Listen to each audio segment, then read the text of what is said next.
थोड़ा early on wind up कर गया था पाकिस्तान से। फर्स्ट क्लास में पाकिस्तान रेलवे के साथ था, मैं सकलैन मुश्ताक और मैं इकट्ठे थे, तो मैं थोड़ा अर्ली ऑन चला गया यूएई में। वहां जाकर तकरीबन 10 साल में खेला। 96 के वर्ल्ड कप में टीम पाकिस्तान में खेलने आई थी यूएई की, तो 8 बंदे मेरी कप्तानी में उस वक्त खेल रहे थे मेरे डिपार्टमेंट से। बिस्मिल्लाहिर्रहमानिर्रहीम। नाज़रीन अस्सलाम वालेकुम, मैं हूं आपका मेज़बान हाफिज़ खुर्रम शहज़ाद और आप देख रहे हैं एनए न्यूज़।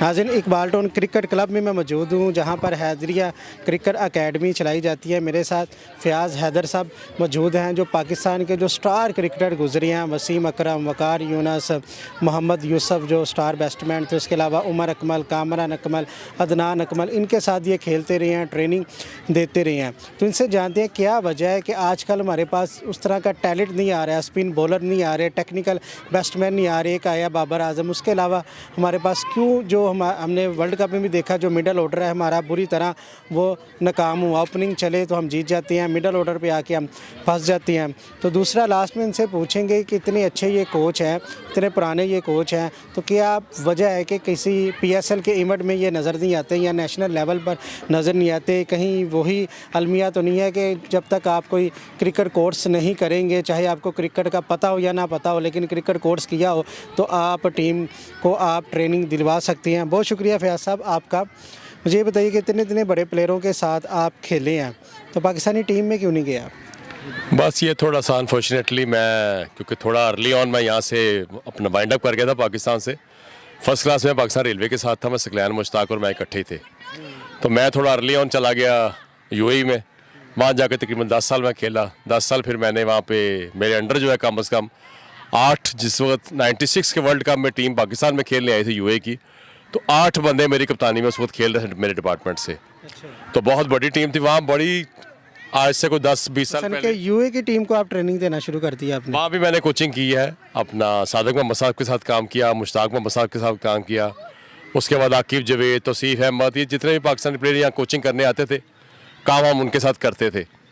हाँ, बेसिकली तो कोचिंग ये पता, जो जितने बड़े नाम होते हैं ना, ये तो सिर्फ सिम्बॉलिक होते हैं। वहाँ पर जो फिजिकल कोचिंग है वो तो छोटे कोचेज ही करते हैं बेचारे साथ, तो हम करते रहे वहाँ पे। फिर मैंने एमिरेट्स क्रिकेट बोर्ड के साथ कोचिंग का काम किया मैं। यहाँ पे हमारे थोड़ा फुकदान है वहाँ पे। यहाँ पे हम समझते हैं कि जो पीसीबी ने एक फार्मूला अडॉप्ट किया है कि जी जो फर्स्ट क्लास खेला हुआ है कि जी वो बड़ा अच्छा कोच होगा। कोचिंग एक डिफरेंट थिंग है और क्रिकेट एक डिफरेंट थिंग है। अब मैं समझता हूँ कि इस वक्त जितने भी कोचेज हमारे नीचे ग्रास रूट लेवल पर काम कर रहे हैं, सिटी के साथ या सेंट्रल पंजाब के साथ या साउदर्न नॉर्दर्न पंजाब के साथ, ये क्रिकेटर कोई शक नहीं बहुत अच्छे थे ये, लेकिन कोचिंग एक टोटल डिफरेंट चीज़ है। मेरा एक थोड़ा इतफाक़ हुआ इंज़मामुल हक़ के साथ। मेरा एक स्टूडेंट था, मैं उनको इंज़माम भाई के पास ले गया। मैंने कहा इंज़माम भाई थोड़ा सा इसको कोचिंग कर दें। इंज़माम भाई ने बड़ी खूबसूरत बात की। उसने कहा यार मैं इस वक्त करंट बड़ा तगड़ा प्लेयर हूँ, बहुत अच्छा प्लेयर हूँ, मैं हर चीज़ पे मेरा कमान है, फास्ट बॉलिंग पे, स्पिन पे, लेकिन मैं किसी को कन्वे नहीं कर सकता, किसी को इस तरह बता नहीं सकता कि मैं क्या बैटिंग करता हूँ। तो इसलिए आज तक वो कोचिंग की फील्ड में आए भी नहीं है। तो ये एक टोटल डिफरेंट थिंग है। इस पर जो ना हमारे ग्रास रूट लेवल पे कोचेज़ का फुकदान है। और यहाँ पे ये होता है क्लबें जो है किसी बंदे को हायर कर लेती हैं, जो बंदा फारिग होता है उसे कोच बना खड़ा कर दिया जाता है कि जी ये कोच है क्लब का। जगह हम जाते हैं तो हमें बड़ी एम्बैरसमेंट होती है कि जब देखते हैं हम बच्चों को, यार 2-2 साल, 3-3 साल, 4-4 साल टेक्निक से बहुत दूर है। अच्छा, हमने ये देखा है कि जो पाकिस्तान की टीम में कोचेज़ आते हैं, या तो कोई नामवर प्लेयर लिए जाते हैं या उन कोचेज़ को लिया जाता है जिन्होंने वो कोचिंग का कोर्स किया होता है, उसको कह लें फार्मूला 1 या 2 या जो किया होता है। तो आपने वो कोर्स नहीं किया, लेकिन टेक्निकली आपको सारी चीज़ें पता है। उस कोर्स में और टेक्निकल चीज़ों में क्या डिफरेंट है, क्या फ़र्क है? हम बेसिकली प्रैक्टिकल कोच हैं, वो फिजिकल कोच है। वो जो है ना वो कोर्स वाले कोच है। यहाँ पे कोर्स में क्या बताया जाता है? ट्रेनिंग ये ना कोचेज़ के बाद आप एनसी के अंदर जाते हैं, वहाँ आपको एक थोड़ा सा ब्रीफ करते हैं वो कि जी बैट यहाँ से पकड़ना, ये पकड़ना। वो विदिन 5 मिनट्स तो आपको कोचिंग नहीं आ सकती ना, या विदिन आवर या विदिन डे तो आपको कोचिंग नहीं आ सकती।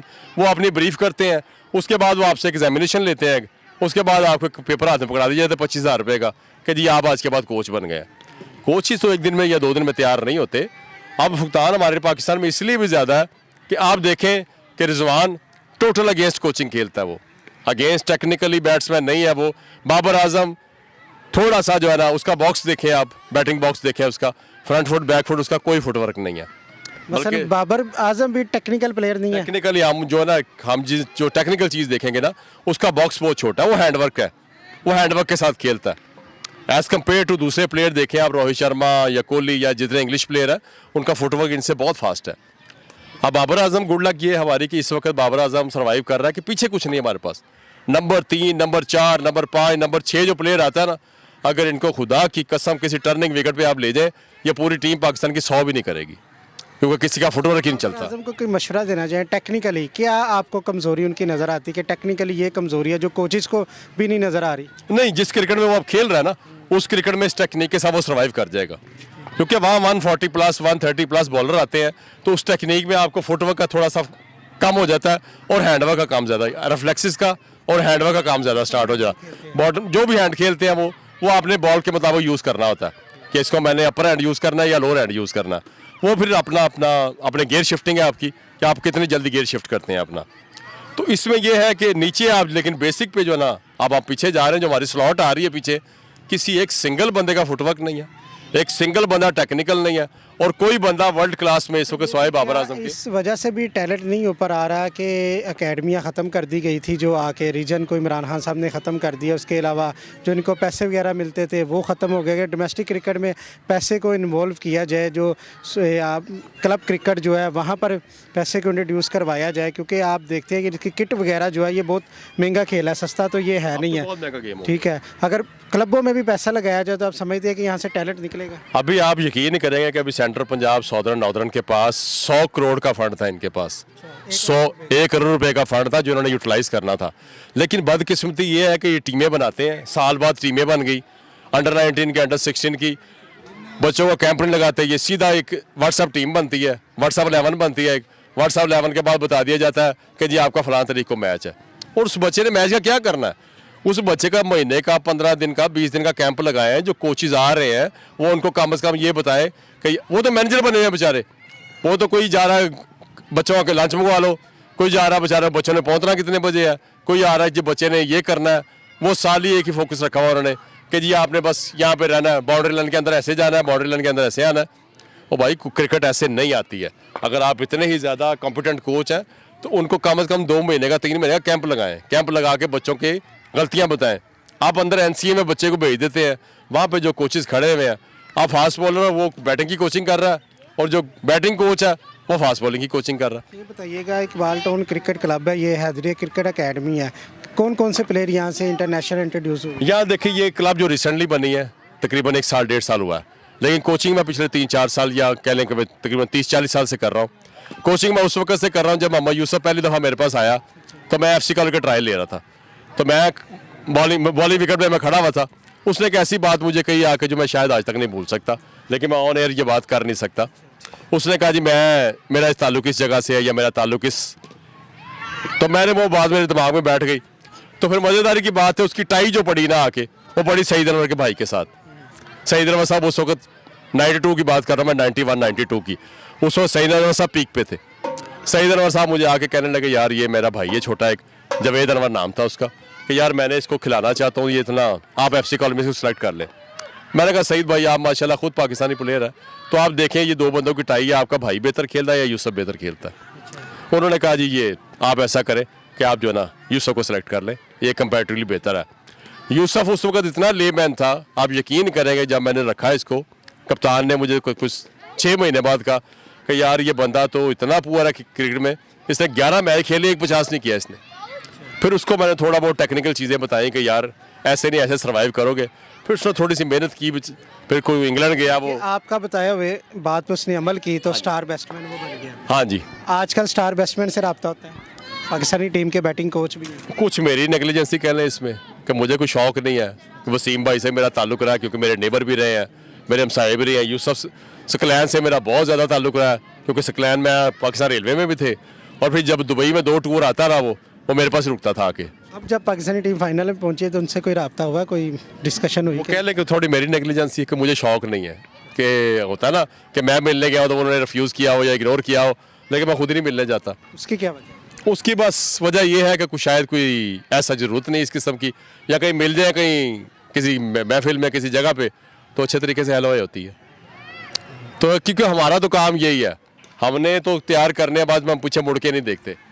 दिल करता है आपका कि पाकिस्तानी टीम की कोचिंग की जाए या PSL में किसी जो कोई टीम है उसकी नुमाइंदगी की जाए? नहीं, एक बात याद रखिएगा, कोचिंग की ये एज नहीं होती। कोचिंग 2 हिस्सों में डिवाइडेड है। एक काउंसलिंग होती है। जो अपर लेवल के कोचेज हैं वो इस वक्त काउंसलिंग कर रहे हैं, कोचिंग नहीं कर रहे। जो आप मेंटोर के तौर पर काम कर रहे हैं वो।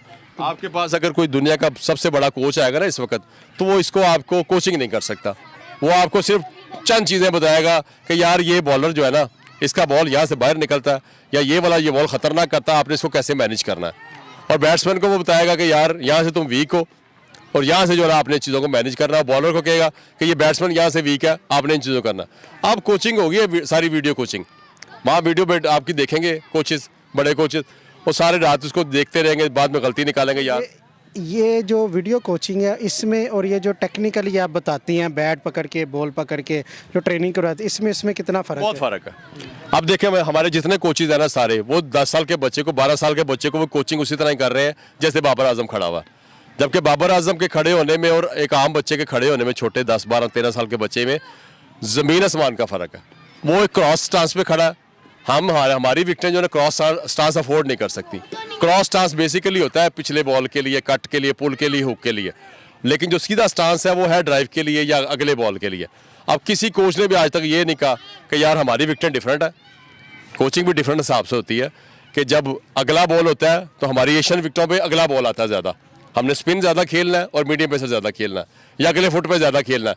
तो जो गोरों की विकेटें हैं ना, ऑस्ट्रेलिया, इंग्लैंड, न्यूजीलैंड, या विकेटों में ज़्यादा बैकफुट खेला जाता है, उसको आपने बैकफुट वाला मैनेज करना है। वो पहले बैकफुट में अपने आप को शिफ्ट करते हैं, हम लोग जो है आगे फ्रंट फुट पे शिफ्ट करते हैं। ये टोटल डिफरेंट है।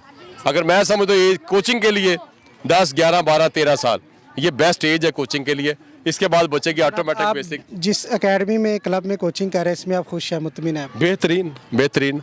अभी लास्ट जो है ना मेरी क्लब के या मेरी एकेडमी के 10 बच्चे सिटी खेल रहे हैं, लाहौर सिटी। उसमें से सेंट्रल पंजाब बदकिस्मती इसलिए नहीं खेल सके कि वहाँ थोड़ी सी एक नया सिस्टम स्टार्ट हो गया कि जी मेडिकल, कि जी बच्चे का रिस्ट टेस्ट किया जाता। एक बच्चा ऐसा भी हमारा ओवरेज किया गया कि वो अंडर 16 में टॉप विकेट कीपर था, बैट्समैन था, लेकिन उसको कहा जी आप ओवरेज हैं। उसके 3 महीने बाद अंडर 19 के ट्रायल आए हैं, तो उसमें उन्होंने कह दिया आप अंडर 19 में भी ओवरेज है। पहले कितनी एज है? अंडर 19 19 साल से कम।